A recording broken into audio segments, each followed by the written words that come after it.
Hey everyone, I'm Chef Z and welcome back to an all-new episode of Made to Order a la Orden. Today we are making Sopa de Auyama, which you can also call Crema de Auyama, which by the way is simply like a Dominican style version of butternut squash soup. Now listen, you guys already know I go gaga over some auyama, which by the way is known as Kaboucha squash or Kaboucha squash. I'll be honest, I'm not too sure on the pronunciation, so if you know, then help a girl out and comment down below. Also, Auyama may also be listed in your local grocery store as a Jamaican pumpkin, and if you can't find Auyama overall, then just simply use some butternut squash because it's still going to be super delicious. Now, this dish is insanely easy. In fact, it's so easy, it makes it into my meal plan every single week. Well, almost every single week. And if you guys follow me on Instagram, then you know I've been working out, trying to lose a little bit of weight just in time for summer. And if you want to see how I meal prep, then let me know because I'll be more than happy to make that video for you guys. Also, I'm really excited that I finally get to use my birthday present in this video.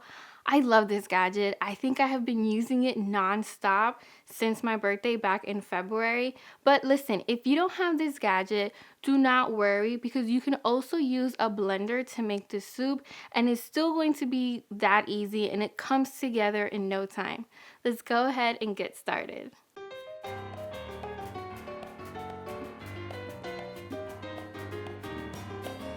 Now first things first, we're going to add a little bit of olive oil into a deep pot, and then we're going to add our diced up auyama or butternut squash, whatever you're using, and we're going to add our onions, peppers, and of course we're also going to add a ton of garlic.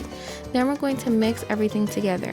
Now I am simply sauteing this just for a few moments just because I want to release a few of the aroma and the flavor from the onions and peppers, which by the way I roughly chopped. We're now going to add 2 cups of vegetable stock along with some fresh thyme and some fresh cilantro and some sopita. Now if you want to keep this dish completely vegan, then simply add some adobo or your favorite seasoning salt. I also added 2 more cups of water. Now I personally like a much thicker soup, almost like a puree, so I add just a little bit of water to keep it thick, and honestly I eyeball it. I add just enough water just to kind of cover the auyama completely, and then I let it simmer and boil away for about 20 minutes, making sure to stir it here and there. If you want a much runnier soup, then of course you can add some more water or even more vegetable stock. And after about 20 minutes, I like to go in with the cake tester and poke some of the auyama just to make sure that it's nice and tender and ready to go. And once I know it's ready to go, it's time to take out the thyme. Now I'm only taking out the thyme because I'm going to blend everything, and those sprigs of thyme do not blend as well as some of the other ingredients. And afterwards I turn off the soup and I go in with my hand immersion blender and I blend everything. Now if you feel like your soup is a little bit too thick, then feel free to add some more water while you're blending it, and this is true if you're also using a traditional blender. So afterwards you're going to want to end up with this beautiful velvety smooth texture that you see right here, and it's totally optional, but you can also add a touch of cream if you want your soup to be a little bit on the creamier side.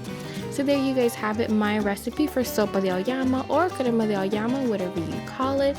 I hope you enjoy and I can't wait to see you guys next week. Buen provecho, guys.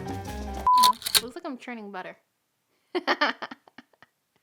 Meanwhile, all I have to do is just be like, oh wait. Alright, the battery's charging.